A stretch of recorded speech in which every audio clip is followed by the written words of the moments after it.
നമസ്കാരം. Welcome daily news analysis സ്വാഗതം. നമ്മൾ നോക്കാൻ പോകുന്ന ഇന്ത്യൻ ന്യൂസ് ആർട്ടിക്കിൾസ് ആണ്. ഇന്ത്യൻ ന്യൂസ് നമുക്ക് ഡിസ്കസ് ചെയ്യാനായിട്ട് 3 ഇമ്പോർട്ടന്റ് ആർട്ടിക്കിൾസ് ആണുള്ളത്. സോ ഫസ്റ്റ് ആർട്ടിക്കിൾ പാരീസ് ഒളിമ്പിക്സുമായിട്ട് ബന്ധപ്പെട്ടാണ്. ഇന്ത്യൻ ന്യൂസ് പേപ്പറിലെ എനിക്ക് ശരിക്കും പറഞ്ഞു കഴിഞ്ഞാൽ ഏറ്റവും പ്രധാനപ്പെട്ട ഒരു ആർട്ടിക്കിൾ നമുക്ക് പറയാൻ പറ്റുന്ന ആ ഒരു പാരീസ് ഒളിമ്പിക്സുമായിട്ട് ബന്ധപ്പെട്ട കുറച്ച് കാര്യങ്ങളാണ്. ശരിക്കും ആ ഒരു ആർട്ടിക്കിൾ നമ്മൾ ജസ്റ്റ് ഞാൻ ഒരു ഒറ്റ ഹെഡ്ലൈനകത്ത് കൊടുത്തേ ഉള്ളൂ. 2 ഇമ്പോർട്ടന്റ് ആർട്ടിക്കിൾസ് നമുക്ക് അവിടെ പഠിക്കാനായിട്ടുണ്ട്.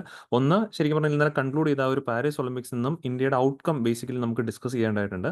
പിന്നെ അതുമായിട്ട് ബന്ധപ്പെട്ട് തന്നെയാണ് ഇന്നത്തെ ന്യൂസ് പേപ്പറിൽ എഡിറ്റോറിയൽ പേജിലും ആർട്ടിക്കിൾ ഡിസ്കസ് ചെയ്യുന്നത്. ന്യൂട്രീഷനുമായിട്ട് ബന്ധപ്പെട്ട് എസ്പെഷ്യലി അത്ലറ്റിക്സിന്റെ ന്യൂട്രീഷനുമായിട്ട് ബന്ധപ്പെട്ട ഒരു ആർട്ടിക്കിൾ കൂടെയുണ്ട്. അപ്പോൾ അതുകൊണ്ട് തന്നെ ഇത് 2 പോയിന്റിൽ നിങ്ങൾക്ക് ഇവിടെ ഡിസ്കസ് ചെയ്യുന്ന സബ്ജക്റ്റിനെ അവിടെ കാണാൻ സാധിക്കും. ഒന്ന് ഹെൽത്ത് ആൻഡ് ന്യൂട്രീഷനും അതേപോലെ ഗവേണൻസിന്റെ പെർസ്പെക്റ്റീവ് പോളിസി റിലേറ്റഡ് ഒക്കെ ആയിട്ടാണ്. ഈ 2 ടോപ്പിക്കും വരുന്നത് general studies paper 2 point of view ആയതുകൊണ്ട് തന്നെയാണ് ആ ഒരു 2 ആർട്ടിക്കിൾ നമുക്ക് ഒരുമിച്ച് ഡിസ്കസ് ചെയ്യാനായിട്ട് സാധിക്കുന്നത്.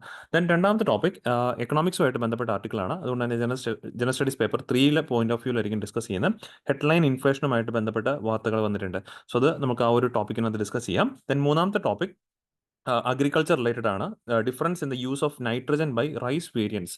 അതായത് ഇവിടെ നിലവിൽ ബയോടെക്നോളജിസ്റ്റിൽ നടത്തിയിരിക്കുന്ന പഠനങ്ങളുടെ ഭാഗമായിട്ട് വന്നിരിക്കുന്ന ഡേറ്റാസ് ആണ്. ഇവിടെ പല രീതിയിലുള്ള റൈസ് വേരിയൻസ് പല അളവിലുകളാണ് ഈ പറഞ്ഞ പോലെ ഫെർട്ടിലൈസേഴ്സ് എസ്പെഷ്യലി നൈട്രജൻ ഫെർട്ടിലൈസേഴ്സ് ഉപയോഗം എന്ന രീതിയിലേക്ക് ഇവിടെ പഠനങ്ങൾ വരുന്നുണ്ട്. അപ്പോൾ അതെങ്ങനെയാണ് അല്ലെങ്കിൽ അതിൻ്റെ ഒരു ഇൻസൈറ്റ് എന്താണെന്നുള്ളതാണ് നമ്മൾ അഗ്രികൾച്ചറിൻ്റെ general studies paper 3 point of view നമ്മളിവിടെ പഠിക്കാനായിട്ട് പോകുന്നത്. പിന്നെ നമ്മൾ എല്ലാ ദിവസവും ചെയ്യുന്ന പോലെ തന്നെ ഈ 3 ടോപ്പിക്കിൽ നിന്നും ഏറ്റവും പ്രധാനപ്പെട്ട ഒരു ടോപ്പിക് റിലേറ്റഡ് ആയിട്ടുള്ള ഒരു പ്രിലിംസ് ബേസ്ഡ് MCQ കൂടെ സോൾവ് ചെയ്തിട്ടായിരിക്കും നമ്മൾ സെഷൻ വൈൻഡ് അപ്പ് ചെയ്യുന്നത്. നമുക്ക് ടൈം കളയാണ്ട് സെഷൻ സ്റ്റാർട്ട് ചെയ്യാം. സോ ഫസ്റ്റ് ടോപ്പിക് പാരീസ് ഒളിമ്പിക്സുമായിട്ട് ബന്ധപ്പെട്ടതാണ്. ഇതാണ് നമുക്ക് ജനറലി പറഞ്ഞ പോലെ പാരീസ് ഒളിമ്പിക്സ് നമ്മുടെ ഔട്ട്കമുമായിട്ട് ബന്ധപ്പെട്ട് unfulfilled hops and what eaves India recurring theme in Paris എന്നുള്ളതാണ് ഒരു ആർട്ടിക്കിളിൽ ഒരു ഹെഡ്ലൈൻ ആയിട്ട് നമുക്ക് വായിക്കേണ്ടതുള്ളത്. പിന്നെ രണ്ടാമത്തെ ഒരു ആർട്ടിക്കിൾ നമുക്ക് എഡിറ്റോറിയൽ പേജിലെ ആർട്ടിക്കിളാണ്. അത് ഈ ഒരു ആർട്ടിക്കിൾ ഡിസ്കസ് ചെയ്തതിന് ശേഷം നമുക്ക് പാരീസ് ഒളിമ്പിക്സിന്റെ ആ രണ്ടാമത്തെ ആർട്ടിക്കിൾ നമുക്ക് ഡിസ്കസ് ചെയ്യാം. അപ്പോൾ ഈ ഒരു ടോപ്പിക്കിനകത്ത് മെയിൻലി ഡിസ്കസ് ചെയ്യുന്ന പോയിന്റ് എന്താണെന്ന് വെച്ചാൽ നിങ്ങൾ ഓൾറെഡി തന്നെ പത്രത്തിൽ ഇപ്പം വായിച്ചിട്ടുണ്ടാവും. കാരണം വളരെ ഈ പറഞ്ഞ പോലെ താരതമ്യേന നമ്മൾ കഴിഞ്ഞ വർഷത്തെ കഴിഞ്ഞ ഈ പറഞ്ഞ പോലെ ടോക്കിയോ ഒളിമ്പിക്സുമായിട്ട് കമ്പയർ ചെയ്യുമ്പോൾ ഇന്ത്യയുടെ പൊസിഷൻ ഇച്ചിരി ലോവർ ആയി പോയിട്ടുണ്ടായിരുന്നു ഈ വർഷത്തെ ഒളിമ്പിക്സിനകത്ത്. കാരണം ഈ വർഷത്തെ ഒളിമ്പിക്സ് കൺക്ലൂഡ് ചെയ്ത് കഴിഞ്ഞപ്പോഴേക്കും ഇന്ത്യയുടെ പൊസിഷൻ 71st പൊസിഷനിലാണ് ഇന്ത്യ എത്തി നിൽക്കുന്നത്. എന്നാൽ ടോക്കിയോയിൽ ഈ പറഞ്ഞ പോലെ ഇന്ത്യക്ക് 49ാമത്തെ സ്ഥാനം ഉണ്ടായിരുന്നതാണ്. അപ്പോൾ അവിടെ നിന്ന് നോക്കുമ്പോഴേക്കും ഇന്ത്യയുടെ സ്ഥാനം ഈ പറഞ്ഞ പോലെ പൊസിഷൻ താഴേക്ക് പോയതായിട്ട് നമുക്ക് കാണാനായിട്ട് സാധിക്കുന്നു. എന്നാൽ ഇവിടെ നമ്മൾ ഓർക്കേണ്ട കാര്യമുണ്ട്, ലോകത്തിൽ ഏറ്റവും കൂടുതൽ ജനസംഖ്യ എന്നറിയപ്പെടുന്ന രാജ്യമാണ്. ലോകത്തിൽ ഏറ്റവും കൂടുതൽ ഇപ്പം ചൈന ഓവർടേക്ക് ചെയ്ത ഏറ്റവും കൂടുതൽ ജനസംഖ്യ നമുക്കാണുള്ളത്. ഇവിടെയാണ് ഇന്ത്യയുടെ പൊസിഷൻ ഈ പറഞ്ഞ പോലെ 71ഉം ചൈനയുടെ പൊസിഷൻ കൃത്യമായിട്ട് നിങ്ങൾ കണ്ടു കാണും, രണ്ടാമത്തെ സ്പോട്ടിലാണ്. യു എസ് എ ആണ് മെഡൽ വേട്ടയിൽ ഈ പറഞ്ഞ പോലെ 1ാം സ്ഥാനത്തുണ്ടായിരുന്ന. USA കഴിഞ്ഞു കഴിഞ്ഞാൽ ഈ പറഞ്ഞ പോലെ 2ാം സ്ഥാനത്ത് ചൈനയാണ്. ചൈനയ്ക്ക് മൊത്തം ഈ പറഞ്ഞ പോലെ 91 മെഡലുകളാണ് കിട്ടിയിട്ടുണ്ടായിരുന്നത്. യു എസ് എയുമായിട്ട് ചെറിയൊരു വ്യത്യാസമാണ് ഉണ്ടായിരുന്നത്. ഗോൾഡ് മെഡലുകളുടെ അടിസ്ഥാനത്തിൽ US എയുമായിട്ട് സെയിം പൊസിഷൻ ആയിരുന്നു. ബട്ട് ഓവർ മെഡൽ നമ്മൾ നോക്കുമ്പോഴേക്കും ചൈന സെക്കൻഡ് പൊസിഷനിലേക്ക് വന്നു വിത്ത് 91 മെഡൽസ്. അപ്പോൾ ഇവിടെ നമ്മൾ മനസ്സിലാക്കേണ്ട കാര്യമാണ് എന്തുകൊണ്ട് ഇന്ത്യക്ക് ആ ഒരു പൊസിഷനിലേക്ക് എത്താനായിട്ട് സാധിക്കുന്നില്ല. ഇപ്പം ചൈനയായിട്ടും ഇന്ത്യയായിട്ടും നോക്കുവാണെങ്കിൽ പോപ്പുലേഷൻ്റെ വൈസ് വലിയ വേരിയേഷൻ ഒന്നുമില്ല. ബട്ട് ചൈന 2ാം സ്പോട്ടിൽ എത്താൻ സാധിച്ചു. ബട്ട് നമുക്ക് ഈ പറഞ്ഞ പോലെ കഴിഞ്ഞ വർഷത്തേക്കാളും സ്പോട്ട് താഴേക്ക് പോവുകയാണ് ചെയ്തിട്ടുണ്ടായിരുന്നത്. കഴിഞ്ഞ വർഷങ്ങളിൽ ഈ പറഞ്ഞ പോലെ നമ്മൾ ആ ടോക്കിയോ ഒളിമ്പിക്സിൽ നമുക്കൊരു സ്വർണ്ണ മെഡൽ ഉണ്ടായിരുന്നു. ഈ വർഷം ദൗർഭാഗ്യവശാൽ നമുക്കത് കിട്ടാനും സാധിച്ചില്ല. അപ്പോൾ അങ്ങനെ പല അർത്ഥത്തിൽ നോക്കുമ്പോൾ ഇന്ത്യയുടെ ഒരു പ്രകടനം കഴിഞ്ഞ ഒളിമ്പിക്സിനെ അപേക്ഷിച്ച് അത്രയും ഈ പറഞ്ഞ പോലെ കളർഫുൾ ആയിരുന്നു എന്ന് നമുക്ക് പറയാനായിട്ട് സാധിക്കത്തില്ല. So we should analyse what are the problems related with, അതിനകത്ത് പ്രശ്നങ്ങൾ എവിടെയാണ് അല്ലെങ്കിൽ ഏത് മേഖലയിലാണ് നമുക്ക് ഇമ്പ്രൂവ് ചെയ്യാൻ സാധിക്കുന്നത് തുടങ്ങിയൊക്കെ നമ്മൾ മനസ്സിലാക്കേണ്ടതായിട്ടുണ്ട്. അപ്പോൾ ഇങ്ങനെ ഒരു പ്രശ്നം വന്നു കഴിഞ്ഞപ്പോഴേക്കും അല്ലെങ്കിൽ ഈ ഒരു ചർച്ചയിൽ നടക്കുമ്പോഴേക്കും ഏറ്റവും കൂടുതൽ ഡിസ്കസ് ചെയ്യുന്ന ഒരു ടോപ്പിക്കാണ് നമ്മുടെ ഒരു സ്കീം ഉണ്ടായിരുന്നു, ടോപ്പ് എന്നുള്ള സ്കീം. ഒളിമ്പിക്സിനെ അടിസ്ഥാനമാക്കി ഇന്ത്യ ഗവൺമെന്റ് പണ്ട് 2014 തന്നെ ലോഞ്ച് ചെയ്തൊരു സ്കീമാണ് ടോപ്പ്, ടാർഗറ്റ് ഒളിമ്പിക് പോഡിയം എന്നുള്ളതാണ് ഈ ഒരു ടോപ്പിക്കിനകത്ത് ഈ ഒരു സ്കീമിന്റെ പ്രത്യേകമായിട്ട് പേര് തന്നെ കൊടുത്തിരിക്കുക, ടാർഗറ്റ് ഒളിമ്പിക് പോഡിയം. കാരണം ഇന്ത്യക്ക് ആ ഒരു മെഡൽ പോഡിയം ഈ പറഞ്ഞ ഫസ്റ്റ് സെക്കൻഡ് തേർഡ് ആ ഒരു മെഡൽ പോഡിയത്തിലേക്ക് ഇന്ത്യയിൽ എത്തിക്കുക എന്നുള്ളതായിരുന്നു ഈ സ്കീമിന്റെ പ്രധാനപ്പെട്ട ഒബ്ജക്റ്റീവ്സ് ഒക്കെ ആയിട്ട് ഡിസ്കസ് ചെയ്യപ്പെടുന്നത്. അപ്പോൾ എന്തായാലും ഈ ഒരു ടോപ്പിക്ക് നമുക്ക് ഡിസ്കസ് ചെയ്യണം. എന്തായാലും ആ ഒരു ഇനീഷ്യൽ ആയിട്ടുള്ള ഇൻട്രൊഡക്ഷൻ അറിഞ്ഞിരിക്കുക ഇന്ത്യയുടെ പൊസിഷൻ. കാരണം ഈ പോയിന്റുകളൊക്കെ നമുക്ക് വരുന്ന എക്സാമുകളിലൊക്കെ ആവശ്യമായിട്ട് വരും, തീർച്ചയായിട്ടും ആവശ്യമായിട്ട് വരും. എങ്ങനെ ഇത് ഇമ്പ്രൂവ് ചെയ്യാം എന്നുള്ള രീതിയിലൊക്കെ ചോദ്യങ്ങൾ വരികയാണ്, നമുക്കിതൊക്കെ എഴുതേണ്ടതായിട്ടാണ്. ടോക്കിയോയിൽ 49ാം സ്ഥാനത്ത് ഇന്ത്യ 71ലേക്ക് പോകുന്നു. മെഡലിലാണെങ്കിൽ പോലും ആ ഒരു ഗോൾഡ് നമുക്ക് റീറ്റെയിൻ ചെയ്യാനായിട്ട് സാധിച്ചില്ല എന്നുള്ളതും വളരെ പ്രശ്നം തന്നെയാണ്. ഇവിടെയാണ് നമ്മൾ കമ്പയർ ചെയ്യേണ്ടത് ആ ഒരു ചൈനയുടെയും ആ ഒരു ഇന്ത്യയുടെ തമ്മിൽ. ആ ഒരു പോസിറ്റീവ് കമ്പാരിസൺ റാങ്കുകളിൽ നമ്മൾ ഇതിനെ എടുത്താൽ മതി. അപ്പോൾ ഇവിടെ നമ്മൾ മെയിൻലി പഠിക്കുന്നത് ഈ ഒരു സ്കീമാണ്. കാരണം ഈ ഒരു സ്കീം ലോഞ്ച് ചെയ്ത് 2014 to improve India's performance at Olympics മേഖലകളിലും അതേപോലെ പാരാലിമ്പിക്സിലും ഇന്ത്യയുടെ പൊസിഷൻ ഇംപ്രൂവ് ചെയ്യിക്കുക എന്നുള്ള ഉദ്ദേശത്തോടുകൂടി 2014 ഗവൺമെന്റ് ലോഞ്ച് ചെയ്തൊരു സ്കീമായിരുന്നു ഈ ടോപ്പ് എന്നുള്ള സ്കീം. ഇത് ഏത് മിനിസ്ട്രിയുടെ അണ്ടറിലാണ് വരുന്നത് വെച്ചാൽ under the ministry of youth affairs and സ്പോർട്സിന്റെ കീഴിലാണ് ഈ ഒരു സ്കീം വരുന്നത്.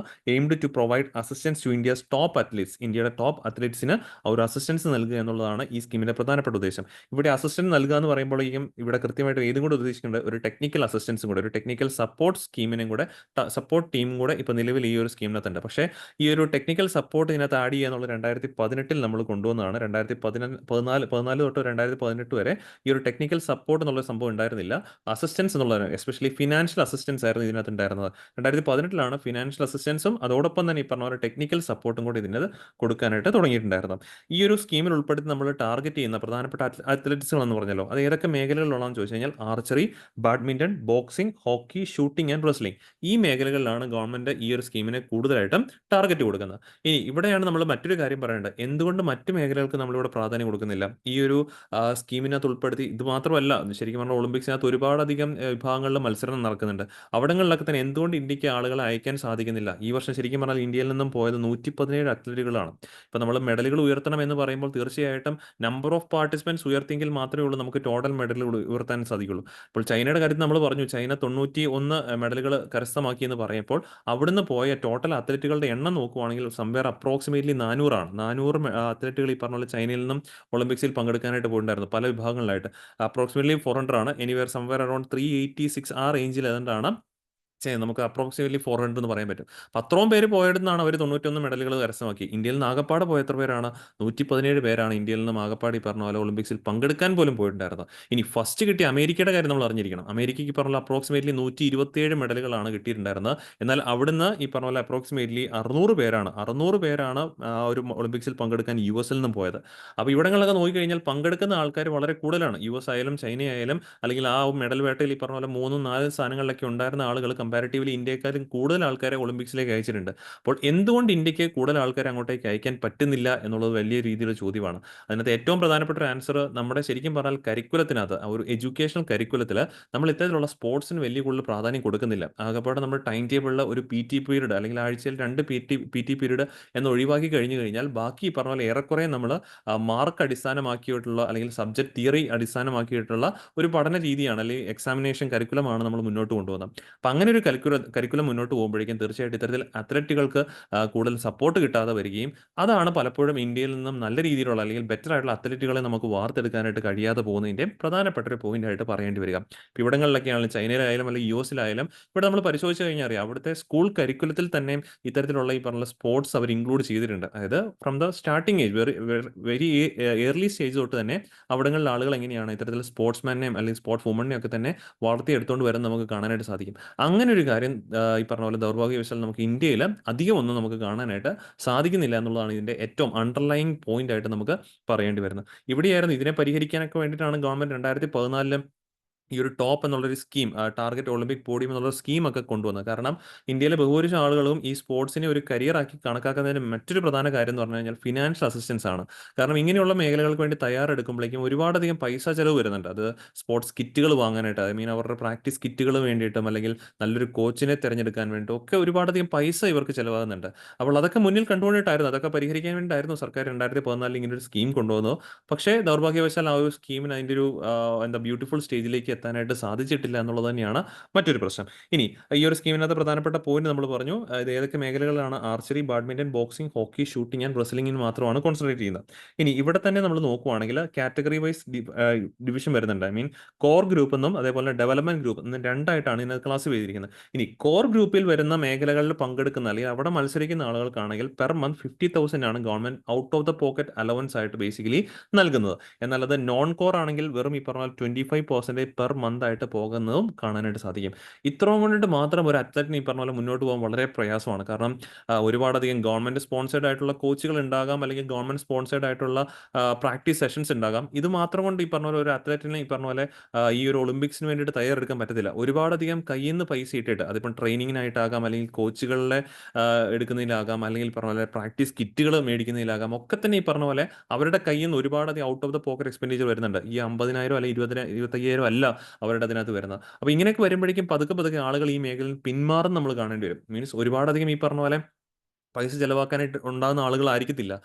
ഭൂരിഭാഗം നമുക്കറിയാം ഇന്ത്യ എന്ന് പറയുന്നത് ഒരു മിഡിൽ ഇൻകം കൺട്രിയാണ്. അപ്പോൾ അങ്ങനത്തെ രാജ്യത്ത് ഇത്തരത്തിൽ ഗവൺമെന്റിന്റെ അസിസ്റ്റൻസ് വളരെയധികം കുറവായി നിൽക്കുന്നതും ഇന്ത്യയിൽ നിന്നും ഇത്തരത്തിലുള്ള മത്സരവേദികളിൽ പങ്കെടുക്കുന്ന ആളുകളുടെ എണ്ണം കുറയാനായിട്ട് കാരണമായിട്ട് നമുക്ക് പറയേണ്ടതായിട്ട് വരും. സോ ദെൻ ഈ ഒരു സ്കീം റൺ ചെയ്യാൻ വേണ്ടിയുള്ള ലീഡർഷിപ്പ് എന്ന് പറയുമ്പോൾ director general of sports authority of ഇന്ത്യയുടെ കീഴിലാണ് ഈ ഒരു സ്കീം റൺ ചെയ്യുന്നുള്ളൊരു കാര്യം ഓർക്കുക. അപ്പോൾ എന്തുകൊണ്ട് ഇന്ത്യക്ക് ഒരുപാടധികം മെഡലുകൾ നേടാൻ പറ്റുന്നില്ല എന്ന് ചോദിച്ചു കഴിഞ്ഞാൽ പ്രധാനമായിട്ടും അസിസ്റ്റൻസ് ആണ്, ഗവൺമെന്റിന്റെ അസിസ്റ്റൻസ്. അത് ഫണ്ടിന്റെ രൂപത്തിലാകാം, അഡ്മിനിസ്ട്രേഷൻ രൂപത്തിൽ എന്ന് പറയുമ്പോഴേക്കും കൃത്യമായിട്ട് നമ്മൾ എടുത്ത് പറയണം എക്സാം നമ്മുടെ എഡ്യൂക്കേഷൻ കരിക്കുലത്തിന്റെ ആ ഒരു പോരായ്മ, അതിനകത്ത് സ്പോർട്സ് കൃത്യമായിട്ടൊരു മേഖലയായിട്ട് നമ്മൾ കണക്കാക്കുന്നില്ല എന്നുള്ളതും ഇത്തരത്തിലുള്ള മത്സരവേദികളിൽ ഇന്ത്യയുടെ പ്രകടനം മോശമാകാനായിട്ട് കാരണമാക്കുന്ന പോയിന്റുകളാണ്.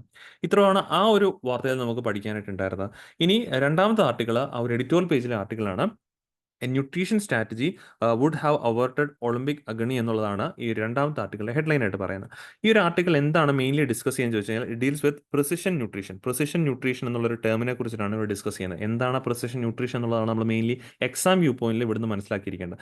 ഇനി എന്തുകൊണ്ട് ഈ വാർത്ത വന്നു എന്ന് ചോദിച്ചാൽ, അല്ലെങ്കിൽ ഈ ഒരു ആർട്ടിക്കിൾ വന്നു എന്ന് ചോദിച്ചു കഴിഞ്ഞാൽ, നമ്മളെല്ലാവരും അറിഞ്ഞൊരു കാര്യം തന്നെയാണ്, അല്ലെങ്കിൽ നമ്മളെല്ലാവരും ഈ പറഞ്ഞ പോലെ പ്രതീക്ഷിച്ചൊരു കാര്യമായിരുന്നു. ഇന്ത്യക്ക് ആ ഒരു ഉറപ്പിച്ചൊരു മെഡൽ ഉണ്ടായിരുന്നു വുമൺ റെസ്ലറിന്റെ രൂപത്തിൽ, ഈ പറഞ്ഞ പോലെ വിനേഷ് ഫോഗട്ടിന്റെ രൂപത്തിൽ വുമൺസ് 50 kg റെസ്ലിംഗിനകത്ത് ഈ പറഞ്ഞ പോലെ ഫൈനലിൽ എൻ്റർ ചെയ്തതായിരുന്നു. പക്ഷേ ആ ഒരു ഫൈനൽ മത്സരം നടക്കുന്ന മുമ്പ് നമുക്കൊരു സെറ്റ് ബാക്ക് വന്നുപോയി, ആളെ അയോഗ്യത കൽപ്പിച്ചു. കാരണം ആ ഒരു മത്സരം നടക്കുന്നതിന് മുമ്പാകെ ഈ പറഞ്ഞ പോലെ നോക്കിക്കഴിഞ്ഞപ്പോഴേക്കും ആ ഒരു 50 kg റെസ്ലിംഗ് കാറ്റഗറിയിലാണ് ആൾ മത്സരിച്ചത്. പക്ഷേ മെഷർ ചെയ്ത് കഴിഞ്ഞപ്പോഴേക്കും 100 ഗ്രാം ഹെവിയർ ആയിട്ട് കണ്ടു. അപ്പം അങ്ങനെ വന്നു കഴിഞ്ഞപ്പോഴേക്കും ആ ഒരു വെയിറ്റിന്റെ കാര്യത്തിലേക്ക് ഒരു പ്രശ്നം വരികയും ആൾ ഡിസ്ക്വാളിഫൈ ആയി പോവുകയാണ് ചെയ്യുന്നത്. അല്ലെങ്കിൽ ഒരു മെഡൽ തീർച്ചയായിട്ടും ഉറപ്പിച്ചതായിരുന്നു. മീൻസ് ഈ പറഞ്ഞ പോലെ ഫൈനൽ റൗണ്ടിലേക്ക് കടന്നു കഴിഞ്ഞാൽ എയ്തർ ഗോൾഡ് ഓർ സിൽവർ, ഈ പറഞ്ഞ പോലെ ഉറപ്പിച്ച ഒരു കാറ്റഗറി മത്സരം വരുന്നത്. അവിടുന്ന് പക്ഷേ നമുക്കൊരു മെഡൽ ഇല്ലാതെ പോയതായിരുന്നു ഈ വർഷം ഇന്ത്യയുടെ ഒരു ഏറ്റവും പ്രധാനപ്പെട്ട ഒരു ദൗർഭാഗ്യവശമായിട്ട് കണക്കാക്കേണ്ടി വന്നത്. അപ്പോൾ ഇവിടെ എന്തുകൊണ്ടാണ്, മീൻസ് മത്സരം നടക്കുന്നതിൻ്റെ ആ ഒരു സമയത്ത് മെഷർ ചെയ്ത് കഴിഞ്ഞപ്പോഴേക്കും 100 ഗ്രാം എക്സ്ട്രാ കയറി വന്നു. അത് വന്നു കഴിഞ്ഞപ്പോഴേക്കും മെയിൻലി ഈ പറഞ്ഞ പോലെ അത് പല കാരണങ്ങളാകാം. ഒന്ന് നമ്മൾ കഴിച്ച ആഹാരത്തിന്റെ പ്രശ്നങ്ങളാകാം. ഇതൊക്കെ വരുമ്പോഴേക്കുമാണ് ഈ പ്രിസിഷൻ ന്യൂട്രീഷൻ എന്ന് പറഞ്ഞു കഴിഞ്ഞാൽ ഒരേ ആഹാരം തന്നെ രണ്ട് വ്യക്തികൾ കഴിക്കാന്ന് വിചാരിക്കുക. ആ രണ്ട് വ്യക്തികളിലും ആ ഒരു ആഹാരത്തിൽ നിന്ന് കിട്ടുന്ന ഈ പറഞ്ഞ ന്യൂട്രീഷൻ്റെയും അല്ലെങ്കിൽ ആ ഒരു പ്രോട്ടീൻ്റെയും ഒക്കെ തന്നെ അളവുകൾ വ്യത്യാസമായിരിക്കും. അത് കാരണം ഒരു ശരീരം അല്ലല്ലോ, തീർച്ചയായിട്ടും ഓരോരോ ശരീരങ്ങളിൽ നടക്കുന്ന ആക്ടിവിറ്റീസ് വ്യത്യാസമുണ്ട്. അപ്പോൾ ഇങ്ങനെ നമ്മുടെ ഓരോ വ്യക്തികളുടെയും ബോഡി, അതിൻ്റെ അകത്തെ മെറ്റാബോളിസം, ഇവയൊക്കെ തന്നെ മനസ്സിലാക്കി ഉള്ള ന്യൂട്രീഷണൽ ഡയറ്റുകളെയാണ് നമ്മൾ പ്രിസിഷൻ ന്യൂട്രീഷൻ എന്ന് ബേസിക്കലി അറിയപ്പെടുന്നത്. So precision nutrition is N approach to developing comprehensive and dynamic nutritional recommendations based on an individual's variables, including genetics, microbiome, metabolic profile, health status, physical activity, dietary pattern, food environment, as well as socio-economic and psychosociologic characteristics. ഇത്രയും കാര്യങ്ങൾ ഓരോ വ്യക്തികളുടെയും അടിസ്ഥാനത്തിൽ മാറിക്കൊണ്ടിരിക്കും. അപ്പോൾ ഈ ഓരോ വ്യക്തികളുടെ അടിസ്ഥാനത്തിൽ ഇത്തരത്തിൽ മാറിക്കൊണ്ടിരിക്കുന്ന ഫാക്ടേഴ്സിനെ പരിഗണിച്ചുകൊണ്ടിട്ട് കൃത്യമായിട്ടും അവർക്കൊരു ഡയറ്ററി പ്ലാൻ മുന്നോട്ട് വെക്കുന്നതിനെയാണ് നമ്മൾ പ്രിസിഷൻ ന്യൂട്രീഷൻ എന്നറിയപ്പെടുന്നത്. ഇങ്ങനെ പോകണമെങ്കിൽ മാത്രമേ ഉള്ളൂ കൃത്യമായിട്ട് നമുക്ക് ഇങ്ങനെയുള്ള ചലഞ്ചസ് ഒക്കെ തന്നെ ഒഴിവാക്കാൻ സാധിക്കുള്ളൂ. ഇവിടെയാണ് നമ്മൾ തൊട്ട് മുമ്പ് പഠിച്ച ആ ഒരു സ്കീം ഉണ്ടല്ലോ, ടോപ്പ് എന്നുള്ള സ്കീം. അതിനകത്ത് ഫിനാൻഷ്യൽ അസിസ്റ്റൻസ് ആയിട്ട് നൽകുന്ന കോർ ഗ്രൂപ്പിൽ 50,000-ഉം അല്ലാത്ത ഗ്രൂപ്പിൽ ഈ പറഞ്ഞ പോലെ 25,000-ഉം ആണ്. ഇങ്ങനെയൊക്കെ വെക്കുമ്പോഴേക്കും ഇവിടേക്ക് ഇത്തരത്തിൽ പ്രിസിഷൻ ന്യൂട്രീഷൻ ഒക്കെ തന്നെ ടാർഗറ്റ് ചെയ്യണമെങ്കിൽ നമ്മൾ അതിനനുസരിച്ചുള്ള ഡയറ്ററി പ്ലാനുകൾ അല്ലെങ്കിൽ ഡയറ്റീഷ്യനൊക്കെ തന്നെ നമ്മൾ ഹയർ ചെയ്യേണ്ടതായിട്ട് വരും. അപ്പോൾ ഇവരെ എല്ലാവർക്കും കൂടെ ഒരു എന്താ പറയുക, അവർക്കുള്ള പേയ്മെന്റും കാര്യങ്ങളൊക്കെ കൊടുക്കുമ്പോഴേക്കും ആ സ്കീമിൽ പറയുന്ന അസിസ്റ്റൻസോ കാര്യങ്ങളൊന്നും തന്നെ തികയാതെ വരാനായിട്ടുള്ള ചാൻസ് വളരെ കൂടുതലാണ്. അപ്പോൾ ഇങ്ങനെയുള്ള പ്രിസിഷൻ ന്യൂട്രീഷനിലൂടെ നമ്മൾ മുന്നോട്ട് പോകണം. പക്ഷേ ഇന്ത്യയുടെ കാര്യത്തിൽ നമ്മൾ ഇങ്ങനെയുള്ള വേദികളിലേക്ക് പോകുമ്പോഴേക്കും ഇത്തരത്തിലുള്ള ന്യൂട്രീഷൻ പ്ലാനുകളൊക്കെ തന്നെ നമുക്ക് വളരെ കുറവാണ് ഇത്തരത്തിലുള്ള പ്രിസിഷൻ ന്യൂട്രീഷൻ കാര്യങ്ങൾ. സോ ആ ഒരു പ്രിസിഷൻ ന്യൂട്രീഷൻ്റെ കുറവാണ് കൃത്യമായിട്ടും ആ ഒരു അത്ലറ്റിന്, ആ ഒരു ഈ പറഞ്ഞ റെസ്ലറിന് വിനേഷ് ഫോഗട്ടിന് ആ ഒരു മെഡൽ നഷ്ടമാകാനായിട്ട് കാരണമായിട്ട് ചൂണ്ടിക്കാണിക്കുന്നത്. അപ്പോൾ പ്രധാനമായിട്ടും ഇതിനകത്ത് ഓർക്കേണ്ട കീവേഡ് അതേ ഉള്ളൂ, എന്താണ് പ്രിസിഷൻ ന്യൂട്രീഷൻ എന്നുള്ള കാര്യം കൃത്യമായിട്ടൊന്ന് ഓർത്തിരിക്കാം. അതായത് കൃത്യമായിട്ടും ഓരോ ബോഡിക്കും അടിസ്ഥാനമാക്കി ഈ പറഞ്ഞ ന്യൂട്രീഷൻ കൊടുക്കുക എന്നുള്ളതാണ് പ്രിസിഷൻ ന്യൂട്രീഷൻ്റെ പ്രധാനപ്പെട്ട മെയിൻ ആ ഒരു പോയിന്റ് ആയിട്ട് പറയാൻ സാധിക്കുന്നത്. ഇത്രയാണ് ഈ രണ്ട് ആർട്ടിക്കിളുമായിട്ട് ചേർന്ന് ഇന്ത്യയുടെ ഒരു ഒളിമ്പിക്കിലെ പെർഫോമൻസ് നമുക്ക് വിലയിരുത്താനായിട്ട് സാധിച്ചത്. ദെൻ അടുത്തത് നമ്മൾ രണ്ടാമത്തെ ടോപ്പിക്കിലേക്ക് കിടക്കുകയാണ്. എക്കണോമിക്സ് പെർസ്പെക്റ്റീവുള്ള ആർട്ടിക്കിളാണ്. Exclusion of food fuel may not materially alter headline inflation എന്നുള്ളതാണ് ടോപ്പിക്കിന്റെ ഹെഡ്ലൈൻ ആയിട്ട് വായിക്കാൻ സാധിക്കുന്നത്. ഇവിടെ നമ്മൾ ആദ്യം തന്നെ എന്താണ് ഹെഡ്ലൈൻ ഇൻഫ്ലേഷൻ എന്ന് മനസ്സിലാക്കിയിരിക്കണം. ഇനി എന്തുകൊണ്ട് ഈ വാർത്ത വന്നു എന്ന് ചോദിച്ചു കഴിഞ്ഞാൽ, കഴിഞ്ഞ ദിവസമാണ്, എസ്പെഷ്യലി പറയുവാണെങ്കിൽ കഴിഞ്ഞ 8-ാം തീയതി ആയിരുന്നു നമ്മുടെ മോണിറ്ററി പോളിസി കമ്മിറ്റി യോഗം കൂടിയിട്ടുണ്ടായിരുന്ന RBIയുടെ മോണിറ്ററി പോളിസി കമ്മിറ്റി യോഗം കൂടിയത്. ഈ പറഞ്ഞ പോലെ ഈ യോഗം കൂടി കഴിഞ്ഞപ്പോഴും എല്ലാവരും വിചാരിച്ചിട്ടുണ്ടായിരുന്നു റിപ്പോ നിരക്കുകളൊക്കെ RBI കുറയ്ക്കുമെന്നുള്ളതൊക്കെയായിരുന്നു വിചാരിച്ചിരുന്നത്. പക്ഷേ കഴിഞ്ഞ തവണ എന്താണോ ചെയ്തത് അതേപോലെ തന്നെ ഈ വർഷവും ഈ തവണത്തെ മോണിറ്ററി പോളിസി കമ്മിറ്റിയിലും റിപ്പോ നിരക്കുകളൊന്നും തന്നെ RBI ചേഞ്ച് ചെയ്തില്ല. പോളിസി റേറ്റുകളൊന്നും തന്നെ മാറ്റം വരുത്തില്ല. ബിക്കോസ് RBIയുടെ ലെവലിൽ നോക്കിക്കഴിഞ്ഞപ്പോഴേക്കും പോളിസി റേറ്റുകളിൽ നോക്കാനായിട്ട് ചേഞ്ച് വരുത്തേണ്ട കാര്യമൊന്നും ഉണ്ടായിരുന്നില്ല. ബിക്കോസ് കഴിഞ്ഞ തവണ എങ്ങനെയായിരുന്നു നാട്ടിലെ ഇൻഫ്ലേഷൻ റേറ്റുകൾ അതിനോടടുത്ത് തന്നെയാണ് ഈ വർഷം നിന്നിട്ടുണ്ടായിരുന്നത്. നമ്മൾ നിലവിൽ ഈ പറഞ്ഞ പോലെ മാറ്റം വരുത്തണമെങ്കിൽ നമുക്കറിയാം ഒരു അലൗബിൾ ലിമിറ്റ് ഉണ്ട്. അലൗബിൾ ലിമിറ്റ് എന്ന് പറഞ്ഞു കഴിഞ്ഞാൽ 4 ± 2% ആണ് നമ്മൾ ഇൻഫ്ലേഷൻ്റെ അലൗബിൾ ലിമിറ്റ്. അതായത് താഴേക്ക് പോയി കഴിഞ്ഞാൽ 2%, അപ്പർ ലിമിറ്റ് 6% വരെ. 2 മുതൽ 6% ഇടയിലാണ് ഇൻഫ്ലേഷൻ നിൽക്കുന്നതെങ്കിൽ കുഴപ്പമില്ല. ഈ പറഞ്ഞ പോലെ നമുക്ക് താരതമ്യേന മീൻസ് അലൗബിൾ ലിമിറ്റ് ആയിട്ട് കണക്കാക്കി പോളിസി റേറ്റുകളിൽ മാറ്റം വരുത്തത്തില്ല. ഇപ്പം നമ്മൾ നോക്കി കഴിഞ്ഞപ്പോഴേക്കും നമ്മുടെ ഇവിടുത്തെ ഇൻഫ്ലേഷൻ റേറ്റ് എന്ന് പറഞ്ഞാൽ 5.7% ആണ്. 5.7% കുറച്ച് നാളുകളായിട്ട് തന്നെ 5.7 ആ ഒരു റേഞ്ച് തന്നെയാണ് നിൽക്കുന്നത്.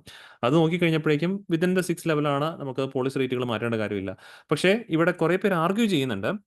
ഇവിടെ കോർ ഇൻഫ്ലേഷൻ എന്ന് പറഞ്ഞു കഴിഞ്ഞാൽ ഫുഡ് ഫ്യൂവൽ ഐറ്റംസിന്റെ ഇൻഫ്ലേഷൻ മാറ്റിക്കഴിഞ്ഞ് നമുക്ക് കിട്ടുന്നതാണ് കോർ ഇൻഫ്ലേഷൻ. കോർ ഇൻഫ്ലേഷൻ താരതമ്യേന ഇപ്പോൾ ഇൻഫ്ലേഷൻ കുറവാണ്, വിച്ച് മീൻസ് അതിനെ കയറ്റിക്കൊണ്ട് വരണം. അതിനുവേണ്ടി ഈ പറഞ്ഞ പോലെ മണി സപ്ലൈ, ഒരുപാട് ഈ പറഞ്ഞ എക്കണോമിയിലേക്ക് ഇഞ്ചക്ട് ചെയ്യണം എന്നുള്ള ഒരു ആർഗ്യുമെന്റ് ഉണ്ടായിരുന്നു. മണി ഒരുപാട് എക്കണോമിയിലേക്ക് ഇഞ്ചക്ട് ചെയ്യണമെങ്കിൽ തീർച്ചയായിട്ടും RBI എന്ത് ചെയ്യണം, പോളിസി റേറ്റുകൾ കുറവ് വരുത്തണം. പോളിസി റേറ്റുകൾ കുറവ് വരുത്തുമ്പോൾ ബാങ്കുകൾ അവരുടെ പലിശ നിരക്കുകൾ കുറയ്ക്കും. ലോണിന്റെ ഒക്കെ തന്നെ പലിശ നിരക്കുകൾ കുറയ്ക്കും. അത് ഒരുപാട് പേർക്ക് ഈ പറഞ്ഞ പോലെ സഹായമായിട്ട് മാറും. ലോൺ എടുക്കാനായിട്ട് സാധിക്കും. അങ്ങനെ എക്കണോമിയിലേക്ക് ഇൻവെസ്റ്റ്മെന്റുകൾ ചെയ്യാൻ പറ്റും. അങ്ങനെ പതുക്കെ പതുക്കെ എക്കണോമിയിൽ ഗ്രോത്ത് കാഴ്ചവെക്കാൻ സാധിക്കും. പക്ഷേ RBI മെയിൻലി ഇത്തരത്തിലുള്ള ഈ ഒരു ഇൻഫ്ലേഷൻ റേറ്റുകൾ നോക്കാനായിട്ട് ഉപയോഗിക്കുന്ന ഹെഡ്ലൈൻ ഇൻഫ്ലേഷനാണ്. ഹെഡ്ലൈൻ ഇൻഫ്ലേഷൻ എന്ന് പറഞ്ഞു കഴിഞ്ഞാൽ കോർ ഇൻഫ്ലേഷനോടുകൂടി ഫുഡിന്റെയും ഫ്യൂവലിന്റെയും പ്രൈസുകൾ ചേർന്ന് വരുമ്പോഴേക്കുമാണ് എന്തായിട്ട് അറിയപ്പെടുന്നത്, ഹെഡ്ലൈൻ ഇൻഫ്ലേഷൻ എന്ന രീതിയിൽ അറിയപ്പെടുന്നത്. അപ്പോൾ ഇവിടെ ഈ സമയങ്ങളിൽ എല്ലാവരും ആർഗ്യൂ ചെയ്ത് കോർ ഇൻഫ്ലേഷൻ താഴേക്ക് പോയി. പക്ഷേ ഫുഡ് ഇൻഫ്ലേഷൻ വിലക്കയറ്റം വന്നത് കാരണം RBI റേറ്റുകൾ മാറ്റിയില്ല. ശരിക്കും RBI നോക്കേണ്ടിയിരുന്നത് ഏതിനായിരുന്നു എന്നാണ് പറഞ്ഞത്, ആ ഒരു കോർ ഇൻഫ്ലേഷനെ ആയിരിക്കും RBI നോക്കേണ്ടിയിരുന്നത് എന്നുള്ളൊരു വാദമാണ് എല്ലാവരും ഉന്നയിക്കുന്നത്. പക്ഷേ ഈ ഒരു വാർത്ത വായിച്ചു കഴിയുമ്പോൾ നമുക്ക് മനസ്സിലാക്കാൻ സാധിക്കും, ഈവൻ ദോ കോർ ഇൻഫ്ലേഷൻ നോക്കിയാലും വലിയ വേരിയേഷൻ ഒന്നും വന്നിട്ടില്ല. കാരണം ഇവിടെ ഡേറ്റയുണ്ട്, ഈ ഒരു 5.7% ഉണ്ടല്ലോ, ഈ 5.7 എന്നുള്ള രണ്ടെണ്ണം കൂടെ ചേർന്നിട്ടാണ് കോർ ഇൻഫ്ലേഷനും അതേപോലെ എല്ലാ ഐറ്റംസും കൂടെ ചേർന്നിട്ടുള്ള ഒരു ആവറേജിൻ്റെ എടുക്കുവാണെങ്കിൽ തന്നെ നോക്കുവാണെങ്കിൽ അതിൽ വലിയ വേരിയേഷൻസ് വന്നിട്ടില്ല. ഇപ്പോൾ ഉദാഹരണം പറയുവാണെങ്കിൽ കോർ ഇൻഫ്ലേഷൻ എന്ന് പറഞ്ഞാൽ 5.1% ആയിരുന്നു. 5.1% ആയിരുന്നു.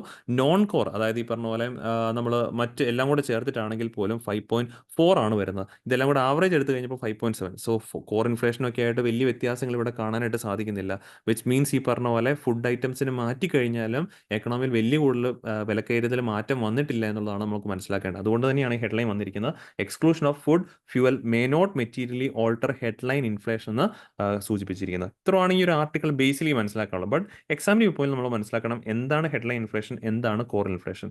ഹെഡ്ലൈൻ ഇൻഫ്ലേഷൻ എന്ന് പറഞ്ഞു കഴിഞ്ഞാൽ it's A measure of total inflation within N economy. ഒരു എക്കണോമിയിലെ മൊത്തത്തിലുള്ള ടോട്ടൽ മെഷർ ഓഫ് ഇൻഫ്ലേഷനെയാണ് നമ്മൾ ഹെഡ്ലൈൻ ഇൻഫ്ലേഷൻ കൊണ്ട് മെഷർ ചെയ്യുന്നത്. ഇതാണ് യൂഷ്വലി നമുക്ക് മെഷർ ചെയ്ത് മനസ്സിലാക്കാൻ സാധിക്കുന്നത് CP, കൺസ്യൂമർ പ്രൈസ് ഇൻഡെക്സ്, അല്ലെങ്കിൽ ഈ പറഞ്ഞ WP പോലുള്ള ഡേറ്റകൾ നമുക്ക് കിട്ടുന്ന ഇത്തരത്തിലുള്ള ഹെഡ്ലൈൻ ഇൻഫ്ലേഷൻ ആണ്. നമ്മുടെ രാജ്യത്ത് പ്രധാനമായിട്ട് ഹെഡ്ലൈൻ ഇൻഫ്ലേഷൻ മെഷർ ചെയ്യുന്നത് WP ആണ്. ഹോൾസെയിൽ പ്രൈസ് ഇൻഡെക്സ് ഉപയോഗിച്ചാണ് മെയിൻലി അത് മെഷർ ചെയ്യുന്നത്. ദെൻ കോർ ഇൻഫ്ലേഷൻ എന്താണെന്ന് ചോദിച്ചു കഴിഞ്ഞാൽ ഇത്തരത്തിൽ ഈ പറഞ്ഞ പോലെ it's a term use to denote the extent of inflation in economy. ഇതിനകത്ത് കോർ ഇൻഫ്ലേഷൻ എന്ന് പറഞ്ഞാൽ headline inflation minus food and fuel. അതാണ് ഏറ്റവും സിമ്പിൾ ആയിട്ട് പറയുവാണെങ്കിൽ മൊത്തത്തിലുള്ള ഇൻഫ്ലേഷൻ ഹെഡ്ലൈൻ ഇൻഫ്ലേഷൻ. അതിൽ നിന്ന് ഫുഡിൻ്റെയും ഫ്യൂവലിൻ്റെ ഇൻഫ്ലേഷൻ നമ്മൾ മാറ്റി കഴിഞ്ഞാൽ നമുക്ക് കിട്ടുന്നതാണ് ഏത്, ഈ ഒരു കോർ ഇൻഫ്ലേഷൻ എന്ന് പറഞ്ഞാൽ. ഇത് നമ്മൾ മെയിൻലി മെഷർ ചെയ്യുന്ന ആ ഒരു WP അല്ലെങ്കിൽ CP ഇൻഡെക്സിൽ നിന്നും ഫ്യൂവൽ ആൻഡ് ഫുഡിൻ്റെ ഇൻഫ്ലേഷൻ മാറ്റിക്കഴിഞ്ഞാൽ നമുക്ക് മെഷർ ചെയ്യാൻ സാധിക്കുന്നതാണ് കോർ ഇൻഫ്ലേഷൻ. അപ്പോൾ ഇവിടെ പറഞ്ഞത് ഈ ഒരു ഫുഡിൻ്റെയും ഫ്യൂവലിനെ മാറ്റിയിട്ടുള്ള കോർ ഇൻഫ്ലേഷൻ നോക്കിയിട്ടായിരുന്നായിരിക്കണം RBI പ്രഖ്യാപിക്കേണ്ടതെന്നായിരുന്നു പറഞ്ഞത്. പക്ഷേ കോർ ഇൻഫ്ലേഷൻ നോക്കിയാലും മറ്റ് നോൺ കോർ നോക്കിയാലും എല്ലാം വലിയ വേരിയേഷൻ ഒന്നുമില്ല. ഓൾ ആൻ ആവറേജ് എല്ലാം സെയിം ലെവലിൽ തന്നെയാണ് നിൽക്കുന്നത്. അതുകൊണ്ട് തന്നെയാണ് ആ ഒരു ഫുഡിൻ്റെയും ഫ്യൂവലിൻ്റെയും എക്സ്ക്ലൂഷൻ മാറ്റി കഴിഞ്ഞാലും it won't alter much on headline inflation എന്നുള്ള ആർട്ടിക്കിൾ സൂചിപ്പിക്കുന്നത്. നമുക്കപ്പോൾ എക്സാമിന് വ്യൂ പോയിന്റിൽ ഈ ഒരു സ്ലൈഡിൽ കാണുന്ന മെയിൻ പോയിന്റ്സ് കൃത്യമായിട്ട് ഓർത്ത് വെച്ചേക്കാം. ഓക്കെ, ദെൻ ഇനി അടുത്ത ആർട്ടിക്കിളിലേക്ക് മൂവ് ഓൺ ചെയ്യുകയാണ്. Biotechnologies detect difference in the use of nitrogen by rice variance. അതായത് ഇവിടെ ഉപയോഗിക്കുന്ന പല റൈസ് വേരിയൻസ്, നമ്മൾ കൾട്ടിവേറ്റ് ചെയ്യുന്ന പല റൈസ് വേരിയൻസും പല അളവിലാണ് നൈട്രജൻ ഉപയോഗിക്കുന്നത്. ആ നൈട്രജൻ ഉപയോഗിക്കുന്ന അളവിനെയാണ് നമ്മൾ നൈട്രജൻ യൂസ് എഫിഷ്യൻസി എന്ന് സൂചിപ്പിക്കുന്നത്. നൈട്രജൻ യൂസ് എഫിഷ്യൻസി സൂചിപ്പിക്കുക, അതായത് കൊടുക്കുന്ന നൈട്രജനിൽ നിന്നും എത്രമാത്രം ആ പ്ലാന്റ്സ് ഉപയോഗിക്കുന്നുള്ളത് എന്നതിനെയാണ് നൈട്രജൻ യൂസ് എഫിഷ്യൻസി. ഇവിടെ സത്യം പറഞ്ഞാൽ നമ്മൾ പ്ലാന്റുകളിലൊക്കെയാണെങ്കിൽ ഈ നൈട്രജൻ യൂസ് എഫിഷ്യൻസി ഒന്നും തന്നെ മീൻസ് ഈ പറഞ്ഞ പോലെ കണ്ടുപിടിക്കാനും ശ്രമിക്കാറില്ല. നമ്മൾ ഏകദേശം ഒരു ധാരണ വെച്ച് പാടങ്ങളിൽ ഈ പറഞ്ഞ പോലെ നൈട്രജൻ പ്രൊവൈഡ് ചെയ്യുന്ന യൂറിയയിലൂടെയാണല്ലോ. ഇന്ത്യയിൽ ഏറ്റവും കൂടുതൽ നമ്മൾ ഉപയോഗിക്കുന്ന ഫെർട്ടിലൈസേഴ്സിൽ ഒന്നാണ് യൂറിയ എന്ന് പറയുന്നത്. അപ്പം പാടങ്ങളിലൊക്കെ ആണെങ്കിലും പ്ലാന്റുകളുടെ വെറൈറ്റി, അത് എത്രമാത്രം നൈട്രജൻ യൂസ് ചെയ്യുന്നു, ഇതൊന്നും നോക്കാതെ നമ്മൾ ജസ്റ്റ് എല്ലാ അളവിലും, ഇപ്പം ഈ വർഷം കർഷകൻ ചിലപ്പം കൾട്ടിവേറ്റ് ചെയ്ത് ക്രോപ്പ് എ ആയിരിക്കും. ഈ ക്രോപ്പ് എ കൾട്ടിവേറ്റ് ചെയ്യാൻ നേരത്ത് ഈ പറഞ്ഞ പോലെ ആ പാടത്ത് 10 കിലോ നൈട്രജൻ ഉപയോഗിച്ചിട്ടുണ്ടാവും. അടുത്ത വർഷം മേ ബി സീഡ് മാറ്റി ക്രോപ്പ് ബി ആയിരിക്കും, റൈസിൻ്റെ തന്നെ ഒരു വേറെ വെറൈറ്റി ബി ആയിരിക്കും കൃഷി ചെയ്ത്. പക്ഷേ കഴിഞ്ഞ വർഷം എത്രയാണോ നൈട്രജൻ കൊടുത്തത് അതേ അളവിൽ തന്നെയായിരിക്കും നമ്മൾ ഈ വർഷം കൊടുക്കുന്നത്. അല്ലാതെ ആ ക്രോപ്പ് എത്രമാത്രം നൈട്രജൻ ഉപയോഗിക്കുന്നോ എന്നൊന്നും നോക്കാതെ ഈ പറഞ്ഞ പോലെ വാരിക്കോരി വെറുതെ ഈ പറഞ്ഞ പോലെ അങ്ങനെ ചെയ്യുമ്പോഴേക്കാണ് ഫെർട്ടിലൈസേഴ്സ് ഒരുപാട് വേസ്റ്റ് ആയി പോകുന്നത്. ഇവിടെയാണ് പ്രശ്നം ഇരിക്കുന്നത്. നമ്മൾ ഫെർട്ടിലൈസേഴ്സ് എസ്പെഷ്യലി യൂറിയ എന്നൊക്കെ പറയുമ്പോഴേക്കും നല്ല എമൗണ്ട് നമ്മൾ പുറത്തുനിന്ന് ഇറക്കുമതി ചെയ്യുന്നുണ്ട്. ഇവിടെ പ്രൊഡ്യൂസ് ചെയ്യുന്നുണ്ട്, അതുകൊണ്ട് തന്നെ തികയാതെ വരുന്നതുകൊണ്ടാണ് ഒരുപാട് നമ്മൾ എന്ത് ചെയ്യുന്നത്, ഇറക്കുമതി ചെയ്യുന്നത്. അപ്പോൾ ഇതെല്ലാം ആവശ്യത്തിൽ കൂടുതൽ നമ്മൾ ചിലവാക്കുന്നതുകൊണ്ടാണ് ഇന്ത്യക്ക് ഒരുപാട് ഇറക്കുമതി ചെയ്യേണ്ടി വരുന്നത്. ഇന്ത്യയുടെ ഇമ്പോർട്ട് ബില്ല് ഈ പറഞ്ഞ പോലെ ഇന്ത്യയുടെ വർദ്ധിച്ച് നിൽക്കാനുള്ള കാരണം ഈ ഓവർ യൂസ് ഓഫ് ഫെർട്ടിലൈസേഴ്സ് ആണ്. ഇനി ഫെർട്ടിലൈസേഴ്സിൻ്റെ ഓവർ യൂസ് മൂലം വരുന്ന മറ്റൊരു കാര്യങ്ങൾ ഏതൊക്കെയാണെന്ന് ചോദിച്ചാൽ എൻവയോൺമെൻറ്റൽ പൊല്യൂഷൻ തീർച്ചയായിട്ടും വരും. കാരണം ഈ ഫെർട്ടിലൈസേഴ്സ് എല്ലാം തന്നെ ഈ പറഞ്ഞ തൊട്ടടുത്തുള്ള പാടങ്ങളിൽ വിതറുന്ന ഈ പറഞ്ഞ പോലെ എയറിലേക്കും വാട്ടറിലേക്കും സോയിലൊക്കെ തന്നെ സ്പ്രെഡ് ചെയ്യാനുള്ള ചാൻസസ് ഉണ്ട്. അപ്പോൾ ഇങ്ങനെയൊക്കെ പോകുമ്പോഴാണ് നമ്മൾ നദികളിലേക്കും അല്ലെങ്കിൽ കായലുകളിലേക്കൊക്കെ തന്നെ ഇത്തരത്തിൽ ഫെർട്ടിലൈസേഴ്സ് ചെന്ന് കഴിയുമ്പോഴേക്കും അത് മൂലം ഉണ്ടാകുന്ന മറ്റൊരു പ്രശ്നമാണ് eutrophication. Excess use of fertilisers can lead eutrophication in the water bodies. അതായത് അവിടെയുള്ള ആൽഗയുടെ ഗ്രോത്തിനെയൊക്കെ തന്നെ ചെയ്യുന്നതിന് ഒരു പേരാണ് യൂട്രോഫിക്കേഷൻ ആയിട്ട് പറയുന്നത്. സോ ദെൻ ഈ പറഞ്ഞ പോലെ സോയിൽ ഡീഗ്രഡേഷനിലേക്ക് പോകാനുള്ള സാധ്യത. കാരണം ഓവറായിട്ട് നമ്മൾ ഫെർട്ടിലൈസേഴ്സ് യൂസ് ചെയ്ത് കഴിഞ്ഞാൽ അത് തീർച്ചയായിട്ടും അവിടുത്തെ മണ്ണിനെ, അവിടുത്തെയുള്ള മൈക്രോ ന്യൂട്രിയൻസിനൊക്കെ തന്നെ നശിപ്പിക്കാനായിട്ടുള്ള ചാൻസസ് വളരെ കൂടുതലാണ്. സോയിലിൻ്റെ ഫെർട്ടിലിറ്റി കളഞ്ഞു പോകും. സോ ദെൻ മൂന്നാമത്തെ പോയിന്റാണ് റെഡ്യൂസ്ഡ് ക്രോപ്പ് ക്വാളിറ്റി. ഏതൊരു ക്രോപ്പിനാണെങ്കിലും അതിന് ആവശ്യമുള്ള ഫെർട്ടിലൈസർ നമ്മൾ കൊടുക്കണം. ഓവറായിട്ട് ഫെർട്ടിലൈസേഴ്സ് കൊടുത്തു കഴിഞ്ഞാൽ തീർച്ചയായിട്ടും അതിൻ്റെ ഈൽഡ് താഴേക്ക് പോവുകയേ ചെയ്യത്തുള്ളൂ. പിന്നെ ഗ്രൗണ്ട് വാട്ടർ കണ്ടാമിനേഷനിലേക്ക് പോകും. കാരണം ഫെർട്ടിലൈസേഴ്സ് ഒക്കെ മണ്ണിലേക്ക് ലയിച്ച് അത് പിന്നെ അടുത്ത മഴക്കാലത്ത് ആ മണ്ണിൽ നിന്നും ഗ്രൗണ്ട് വാട്ടർ ലെവലിലേക്കൊക്കെ തന്നെ ചെല്ലാനുള്ള സാധ്യതയുണ്ട്. ഇത്തരത്തിൽ ഈ പറഞ്ഞ പോലെ elevated nitrate levels in drinking വാട്ടറിൽ നൈട്രേറ്റിൻ ലെവൽ വളരെയധികം കൂടുതൽ കാണുന്ന ഒരു സാഹചര്യത്തിനെയാണ് നമ്മൾ ഗ്ലോബിമീനിയ അല്ലെങ്കിൽ ഈ പറഞ്ഞ പോലെ ബ്ലൂ ബേബി സിൻഡ്രം എന്നൊക്കെ ബേസിക്കലി വിശേഷിപ്പിക്കുന്നത്. അത് പരീക്ഷയ്ക്ക് ചോദിക്കാറുള്ളതാണ്. എന്താണ് ബ്ലൂ ബേബി സിൻഡ്രം എന്ന് പറഞ്ഞു കഴിഞ്ഞാൽ elevated nitrate levels in drinking വാട്ടറിനെയാണ് ബ്ലൂ ബേബി സിൻഡ്രം എന്ന് ബേസിക്കലി ഡിനോട്ട് ചെയ്യുന്നത്. പിന്നെ ഹെൽത്ത് കൺസേൺസ്, ഒബ്വിയസ്ലി ഇത് ഉപയോഗിക്കുന്ന അല്ലെങ്കിൽ ഈ പറഞ്ഞ പോലെ പാടത്ത് ഈ പറഞ്ഞ പോലെ വിതറുന്ന ഫാമേഴ്സിൻ്റെ ഇത്തരത്തിൽ ഈ പറഞ്ഞ പോലെ ഹെൽത്തിനെ ബാധിക്കാനുള്ള ചാൻസസ് വളരെ കൂടുതലാണ്. ഹെൽത്ത് റിസ്കുകളുണ്ട്. പിന്നെ എക്കണോമിക് ബർഡൻ, ഇതാണ് നമ്മൾ പറഞ്ഞ ഒരുപാട് ഫെർട്ടിലൈസ് യൂസ് ചെയ്യുന്നത് എക്കണോമിക്കലി അൺസസ്റ്റൈനബിൾ ആണ്. കാരണം ഒരുപാട് ഈ ഫെർട്ടിലൈസർ ഒക്കെ തന്നെ ഇന്ത്യ വിദേശ രാജ്യങ്ങളിൽ ഇങ്ങോട്ടേക്ക് ഇറക്കുമതി ചെയ്താണ് ഉപയോഗിക്കുന്നത്. അപ്പോൾ അതൊക്കെ ഇന്ത്യയുടെ ഇമ്പോർട്ട് ബില്ല് വർദ്ധിക്കുകയും അൾട്ടിമേറ്റ്ലി ഇന്ത്യയുടെ ബാലൻസ് ഓഫ് പേയ്മെൻറ്റ് ഒക്കെ തന്നെ നെഗറ്റീവ് ആകാനുള്ള ചാൻസും വളരെ വളരെ കൂടുതലാണ്. ഇവിടെയാണ് നമ്മൾ ഇത്തരത്തിലുള്ള പഠനങ്ങൾ ആവശ്യമായിട്ട് വരുന്നത്. നമ്മൾ ഉപയോഗിക്കുന്ന ഓരോ റൈസ് വേരിയൻറ്റിനെയും നൈട്രജൻ യൂസ് എഫിഷ്യൻസി മനസ്സിലാക്കണം. പുവർ നൈട്രജൻ യൂസ് എഫിഷ്യൻസി ആണെങ്കിൽ ആ ക്രോപ്പ് അധികം നൈട്രജൻ ഒന്നും വലിച്ചെടുക്കാറില്ല. അപ്പോൾ അതിനനുസരിച്ച് നമ്മൾ എന്ത് ചെയ്താൽ മതി, ഈ നൈട്രജൻ ഉപയോഗിച്ചാൽ മതി. അല്ലെങ്കിൽ ഹൈ നൈട്രജൻ എഫിഷ്യൻസി ആണെങ്കിൽ മാത്രം, അല്ലെങ്കിൽ ഉപയോഗിക്കാൻ പറ്റുന്ന ഹൈ നൈട്രജൻ എഫിഷ്യൻസി ഉള്ള ഈ പറഞ്ഞ പോലെ ക്രോപ്പുകൾ ഉപയോഗിക്കുക. അങ്ങനെയാണെങ്കിൽ നമ്മൾ കൊടുക്കുന്ന നൈട്രജൻ മാക്സിമം ആ ക്രോപ്പ് വലിച്ചെടുത്തോളും. അപ്പം ഇങ്ങനെയുള്ള പഠനങ്ങൾ നടത്തി അതിൻ്റെ അവയർനെസ്സിലൂടെ കൃഷി ചെയ്തെങ്കിൽ മാത്രമേ ഉള്ളൂ നമുക്ക് ശരിക്കും പറഞ്ഞു കഴിഞ്ഞാൽ അഗ്രികൾച്ചറിനെ സസ്റ്റൈനബിൾ അഗ്രികൾച്ചറാക്കി മാറ്റാനും സാധിക്കുകയുള്ളൂ. നമ്മൾ നേരത്തെ ഡിസ്കസ് ചെയ്ത ചലഞ്ചസ് ഒക്കെ ഒരു പരിധി വരെ നമുക്ക് കുറച്ച് നമ്മുടെ അഗ്രികൾച്ചറിനെ നമ്മൾ നേരത്തെ പറഞ്ഞ പോലെ സസ്റ്റൈനബിൾ അഗ്രികൾച്ചറാക്കി മുന്നോട്ട് കൊണ്ടുപോകാനായിട്ട് സാധിക്കുകയുള്ളൂ. അപ്പോൾ ഇത്രയും പോയിന്റാണ് നമ്മൾ ഇന്നത്തെ DNA ഡിസ്കസ് ചെയ്യാനുണ്ടായിരുന്നത്. ഇനി നമ്മുടെ ടോപ്പിക്കിൽ വരുന്ന പ്രിലിംസിൻ്റെ MCQ ആണ്. ഇപ്പോൾ നമ്മൾ ഡിസ്കസ് ചെയ്ത നാനോ യൂറിയയുമായിട്ട് ബന്ധപ്പെട്ടാണ്. ഇവിടെ പുതിയൊരു തരം യൂറിയയാണ് നാനോ യൂറിയ ലിക്വിഡ് യൂറിയ എന്ന് പറയുന്നത്. അപ്പോൾ ആ ലിക്വിഡ് നാനോ യൂറിയയുമായിട്ട് ബന്ധപ്പെട്ട് 2 സ്റ്റേറ്റ്മെൻറ്റ്സ് നിങ്ങൾക്ക് കാണാൻ സാധിക്കും. ഈ 2 സ്റ്റേറ്റ്മെൻറ്റ്സിലും ഏതൊക്കെ സ്റ്റേറ്റ്മെൻറ്റാണ് കറക്റ്റ് എന്നുള്ളത് വായിച്ച് നോക്കിയിട്ട് നമ്മുടെ കമൻറ്റ് ബോക്സിൽ രേഖപ്പെടുത്തുക. അപ്പോൾ നമ്മൾ ഡിസ്കസ് ചെയ്ത ടോപ്പിക്സ് എല്ലാവരും ക്ലിയർ ആണെന്ന് വിശ്വസിക്കുന്നു. വീണ്ടും നമുക്ക് അടുത്ത ദിവസം കാണാം. താങ്ക്